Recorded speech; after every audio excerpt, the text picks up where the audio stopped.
This is an original owner, 1961 Ford Falcon. So my mom and my grandma put their money together to buy this car in 1961, and this was pretty much the cheapest car that Ford made. We also bought a Pinto later on and a Ford Focus later on, so we're definitely consumers who buy the cheapest possible Ford. And this one has a couple of upgrades. It's got the 170 cubic inch engine versus the 144 that came standard, and it has a 2-speed automatic transmission. So we've had this forever, since 1961, and still running. We put new rings in it. We've done a valve job, but pretty basic caveman old school maintenance on it. I put a new distributor in it right before I made this video. And this is just a close-up look at what a car looks like with minimal maintenance and being driven since 1961. My dad painted it with Rust-Oleum, and you can see it's like Vincent van Gogh. You know, if you go to the museum and look at it up close, you can really see the brush strokes. So he got a gallon jug of Rust-Oleum and painted this thing white with it. And it has held up. I tell you, this is the toughest paint of all time. I don't know if Rust-Oleum still has the same formula, but man, that worked. Back in the 80s, when it was my first car, I painted it two-tone metal flake blue, and all of that blue paint peeled off, but the Rust-Oleum underneath still remains.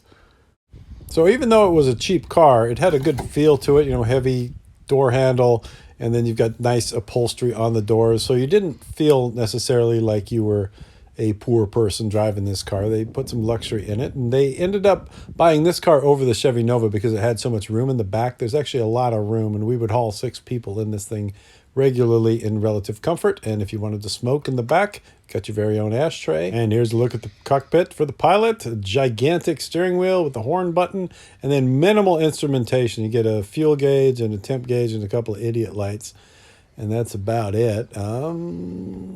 There is a choke on this one, so you do have to choke it to start it. That's actually kind of fun to do. Got the AM radio, that's aftermarket, of course. And then a cassette player, that's way aftermarket, down on the floor. And, of course, wing windows. So they'll either defrost, or if you turn them all the way out like that, they'll blow on you and keep you cool.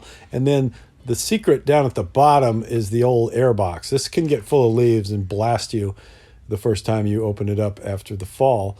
But it is really refreshing on a hot day. All right, here's what's left of the 170 CID Special Inline 6. It's a good look at it. We just did wires and cap and rotor and put a new distributor on it today. Seems happy. So we put in a window washer, put in a coolant recovery tank. These ugly water pipes go to a second radiator, one of the J.C. Whitney specials, where if you didn't want to buy a new radiator because your car was running too hot, you just put another radiator in front of the old radiator. And that's still working. That's from the 80s. My dad always buys lifetime parts for this, and he has all the documents. So everything that breaks on this thing, he just goes and forces them to give him another one, even though the guy at the parts counter wasn't even born when he got the lifetime part in the first place. It's pretty much a free car at this point. Every piece on it, you just say, hey, this alternator worn out after 30 years. Give me a new one. And they have to give you a new one. That engine is designed to squirt out a protective layer of oil that keeps the underside of the car from rusting.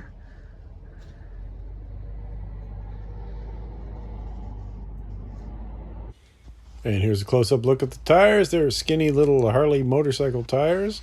And here's a look at the rust-proof grille made out of some kind of alloy.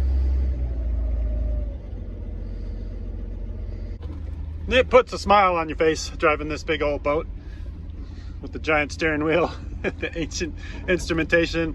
And it's really great for my dad to drive it around because he likes telling stories and listening to stories. And so you cannot drive this thing anywhere anymore without either some old guy telling you stories or you being the old guy telling people stories about this car. And that's really what it's all about, you know. Classic car people are horrified when they see the condition of this thing, but we're the original owners and this is how we like it, so leave us alone. And testament to Ford Motor Company for building something that lasts this long. That is full acceleration. Woo, we're gonna hit 30 miles an hour. Oh no, dip. Oof, ouch. All right, so that's full throttle. So it sounds exciting. You can hear the windows rattling, and I'm doing 27, 29, we're doing 29 miles an hour. Woo! So if you want to speed, this isn't the car for you. But if you want to have fun, meet people, kind of cruise your way down the road like a boat. You can see you're like a sea captain with the tiller here, on keeping it in a straight line. There's a little bit of slop, but obviously we wouldn't trade it for any other car, because we certainly could have, but it's just too much fun. The old Falcon.